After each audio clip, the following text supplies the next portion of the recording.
Olá pessoal, bem-vindos a mais um episódio de Attuale Militare.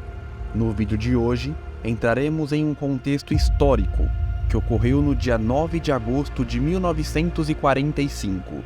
3 dias após a destruição de Hiroshima, a cidade de Nagasaki era atacada pela Fat Man, a segunda bomba atômica norte-americana.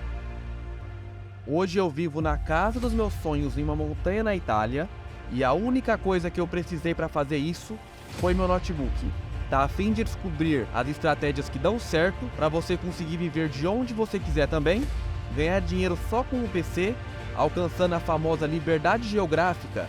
Acesse o nosso WhatsApp e será atendido com toda a exclusividade. No dia 9 de agosto, a exatamente às 3h49 da manhã, o bombardeiro B-29 Boxcar, pilotado pelo Major Charles Sweeney, decolava no campo norte da base aérea de Tinian, nas Ilhas Marianas, transportando a Fat Man, uma bomba atômica construída à volta de um núcleo de 6,2 kg de plutônio. Pesava 5 toneladas e tinha um comprimento de 3,3 metros e um diâmetro de 1,5 metro. Entre 1945 e 1950, seriam construídas 120 bombas exatamente iguais à Fat Man. Assim como aconteceu no ataque atômico contra Hiroshima, alguns bombardeiros B-29 decolaram algumas horas mais cedo com o objetivo de determinar as condições do clima sobre os dois alvos pré-selecionados. Para Okura, que era o alvo principal, foi o famoso Enola Gay, que tinha lançado a bomba contra Hiroshima no dia 6 de agosto. Mas dessa vez, era pilotado pelo capitão George Martin Worf. E para Nagasaki, foi o Lagging Dragon, do capitão Charles McKnight.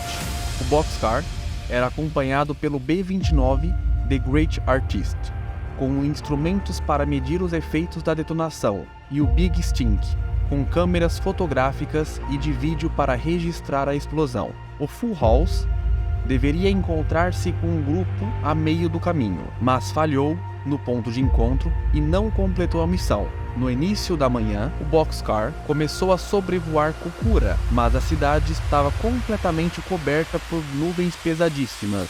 A zona foi sobrevoada durante 50 minutos, mas com as defesas antiaéreas aproximando-se perigosamente do bombardeiro e com risco de aparecerem caças japoneses, a tripulação decidiu abandonar Kokura e avançar em direção ao alvo secundário, Nagasaki. Nagasaki era um dos principais portos japoneses e um grande centro industrial, responsável pela produção de uma parte significativa de todas as munições consumidas pelo exército imperial japonês. A cidade tinha uma população de 263 mil pessoas, das quais 10 mil eram trabalhadores escravos, na sua maioria coreanos e chineses, 10 mil soldados e cerca de 400 prisioneiros de guerra.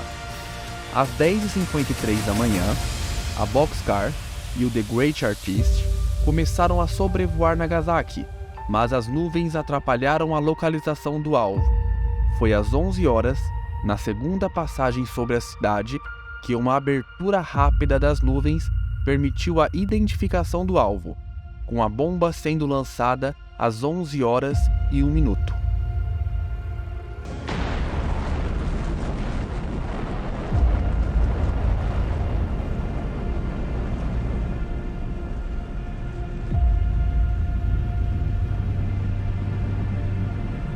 E 47 segundos depois, quando se encontrava a cerca de 500 metros do solo, a Fat Man explodiu, libertando uma força explosiva equivalente a 21 quilotoneladas de TNT, bem mais do que as 13 quilotoneladas geradas pela Little Boy, que explodiu sobre Hiroshima. Todo num raio de 1,5 km do epicentro da explosão foi devastado, mas como a detonação civil se deu ao vale de Urakami, cercado por altos morros, a onda de choque ficou contida no seu interior, poupando assim grandes porções da cidade. Assim como em Hiroshima, o número total de vítimas em Nagasaki é difícil, ou mesmo impossível de determinar, com estudos indicando números que variam entre 39 mil e 80 mil pessoas. com dezenas de milhares vindo a morrer nas semanas, meses e anos seguintes. Após o lançamento da bomba, a tripulação do Boxcar constatou que seu bombardeiro não tinha combustível suficiente para retornar a Tinian, definindo como local de pouso secundário a base aérea de Iwo Jima, que ficava mais ou menos no meio do caminho.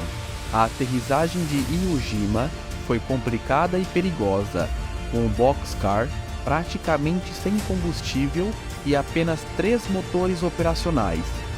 E nesse mesmo dia, o Japão via-se diante de uma situação militar bastante complicada. Além de ser atacado por bombas atômicas, a União Soviética tinha acabado de declarar guerra contra o Japão, e as forças do Exército Vermelho já começavam a marchar pela Manchúria. No entanto, mesmo diante do risco das cidades japonesas serem varridas do mapa, uma a uma, pelas bombas americanas e dos soldados japoneses serem massacrados pelo soviético na Manchúria, o alto comando militar japonês estava convencido de que a guerra deveria continuar, pois acreditava que as defesas montadas no interior das ilhas principais do Japão seriam capazes de deter uma invasão aliada. Diante de toda essa loucura, o imperador Hirohito, que tinha sido bastante influenciado pelo seu primeiro-ministro, Kantari Suzuki, tornou pública sua decisão. A guerra deveria acabar imediatamente. A decisão do imperador chocou alguns militares, o que resultaria até mesmo em um golpe de estado contra o governo, cujo objetivo era obrigar o Japão a continuar na guerra, mas a decisão já havia sido tomada e tornada pública. E neste dia, após o lançamento da segunda bomba atômica sobre o Japão e após a invasão soviética da Manchúria, o país decidiu colocar um fim na guerra, que para o Japão tinha se iniciado em 1931, encerrando também um dos períodos mais negros e belicistas da história japonesa moderna. Gostou da história? Se você gosta do nosso trabalho e quer colaborar com o canal, peço a você que se inscreva no canal, pois temos o objetivo de crescer e levar mais conhecimentos militares ao público, e fazendo isso, o YouTube recomenda esse vídeo para mais pessoas. É só curtir e se inscrever. Posso contar com você? Obrigado, até mais!